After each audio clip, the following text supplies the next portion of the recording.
another weekly breakdown, and in this video I am going to break down CAD CHF and NZD CAD. I'm going to start off with CAD CHF. First, we want to identify the direction of the market. You can see we were previously in a bullish market structure, so anything in between this low and this high is still a bullish market structure.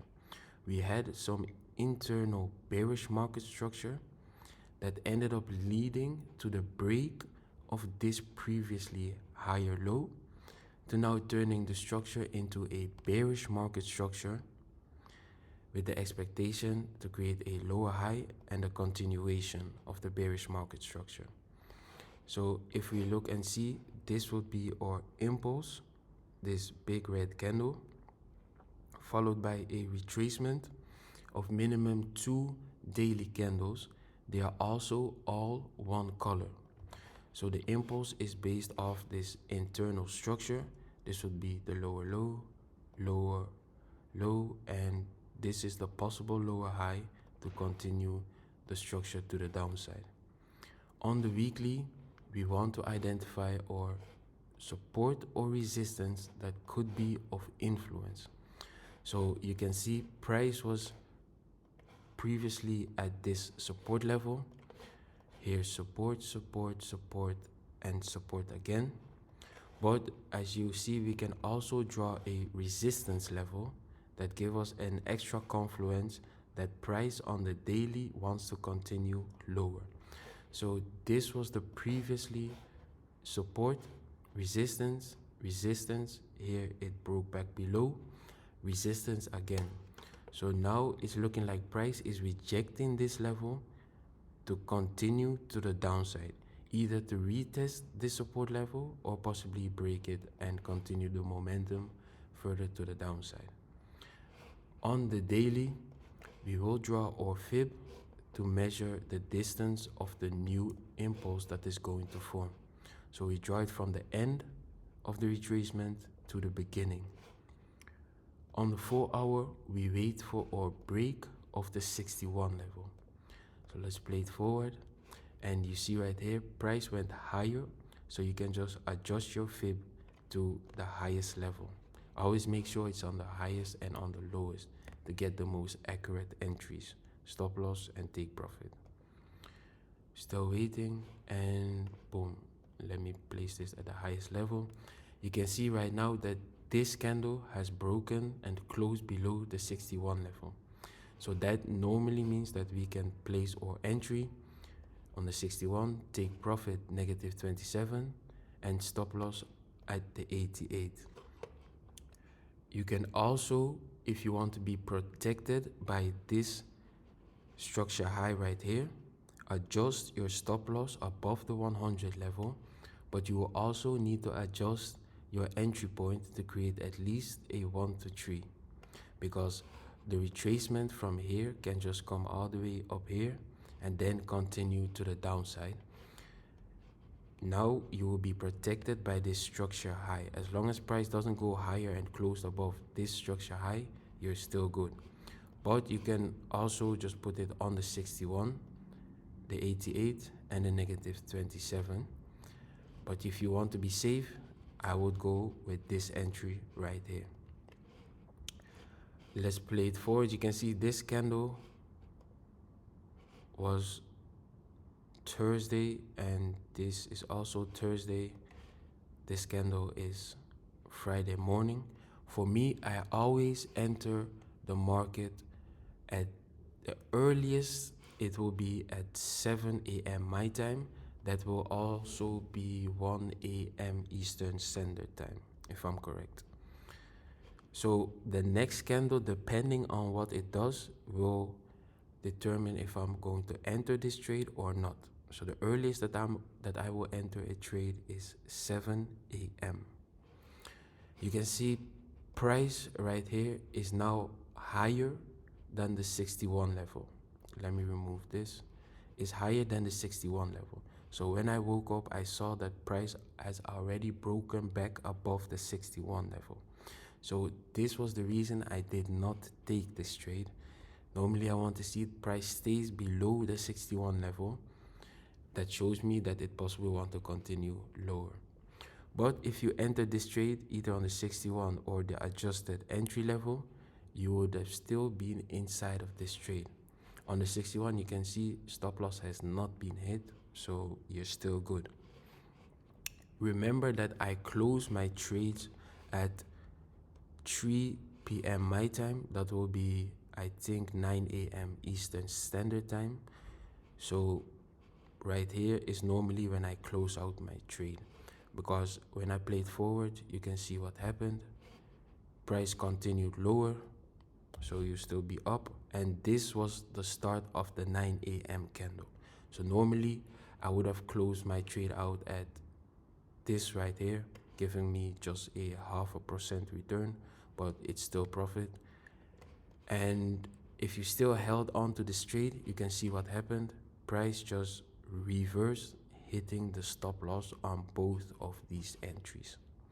So if you did not close, I also shared in the group that when price was, I think, around this level, I shared that I always close out my trades on Friday at a certain time. So if you closed out at the moment that I shared this trade, when it was up a 1-to-1 risk to reward, you would have a 1% return. But if you held on to your trade, the stop loss would have been hit if you didn't move the break even. So this was the breakdown on CAD CHF. It still ended up going lower, but yes, depending on if you closed at the 9 a.m. candle, or if you held, you either had a 1-to-1 risk to reward or a 0.5%, or your stop loss would have been hit. But I shared in the group when it was up a 1-to-1, and that I always close or normally close around that time. Let's go to NZD CAD. We start off on the daily time frame. This was the setup on the daily. So we have our impulse right here. You can see all one color, followed by a retracement of at least 2 daily candles, and the retracement is also all one color. So this is a valid setup on the daily. You can even see the impulse right here closed above the highest point of the previous structure. That would be this point right here. So that is also an extra confluence. If you go to the weekly time frame, on the weekly we want to identify our support or resistance that could be of influence. Now the support level that I am going to take is right here. Can clearly see that the weekly was previously below this level. It has now broken above and is using it as support to continue the momentum to the upside. So you can see, if you look to the left, it was previously support, support, support, support, support, has broken below this level, so it could possibly use it as resistance, but that did not ended up happening.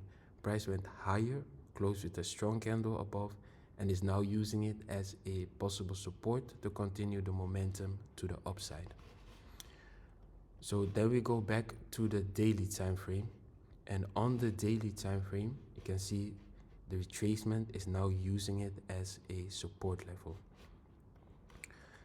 The fib in the opposite direction, so from the end to the beginning, to measure the distance of the new impulse. On the 4 hour, as usual, we wait for the break and the close. Same situation right here. You can see this candle is, let me see, where is the vertical? So this candle starts at 7 p.m. my time and end at 11.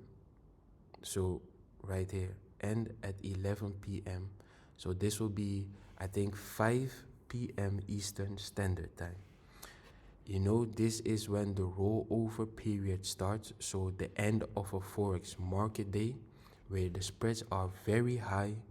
Price will usually open with a gap, and it's just very risky to be placing a trade at the end of a trading day right here. So I always wait for the 7 a.m. my time, that will be 1 a.m. Eastern Standard Time candle to open. So that will be, let's see, right here. So from this candle to this line right here, everything in between I am not going to take. So let's see what happened. Price went below, didn't close, also did not close. So right here, when I woke up, I could see, okay, price is not above the 61 and did not close. So this will be no entry for me. This close right here was at night time, 11 p.m. my time, and that will be 5 p.m. Eastern Standard Time. So I'm not going to take this trade at the end of the day. I'm going to wait for the next day and see what the 1 a.m. Eastern Standard Time candle is going to do. So I'm still waiting, and right here you can see we have a break above this 61 level, but it's the same situation. This candle opens at 7 p.m. my time and close at 11 p.m. So 1 a.m. Eastern Standard Time. No, that will be 1 p.m. Eastern Standard Time and close at 5 p.m. Eastern Standard Time. So this is the end of the market again.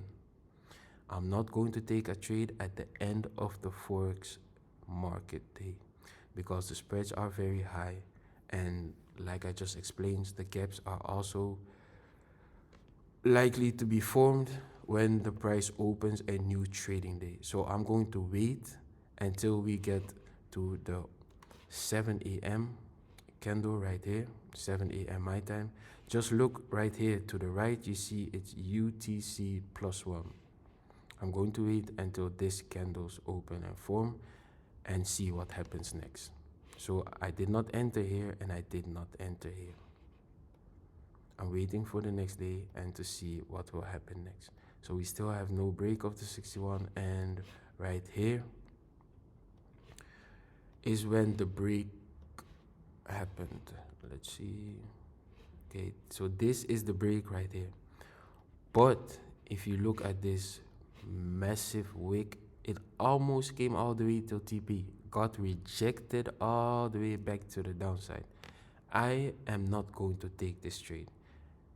I am not going to take this trade. And you can also see that this candle opened at 7, closed at 11, so the end of the Forex market day. We had this massive rejection, also the end of the Forex market day, so I'm not going to take this trade. Let's play it forward and see what happened. We're waiting on the 7 a.m. my time, that is this candle right here. And you can see price never came back to retest the 61, only with this candle. But this would be my first trading opportunity of the day. And price did not came all the way back to the 61 level to enter this trade. So this trade would have been gone because it closed above the 38 level. And that means if price closed above the 38 without tapping us into the trade, it will be no trade to take. And let's see what happened. This is now the current market structure. So this was the breakdown on CAD, CHF and NZD CAD. The two trades that you could have possibly take, the ones that I shared in the group. And I'll wish you a blessed weekend and see you guys for the upcoming week. Peace.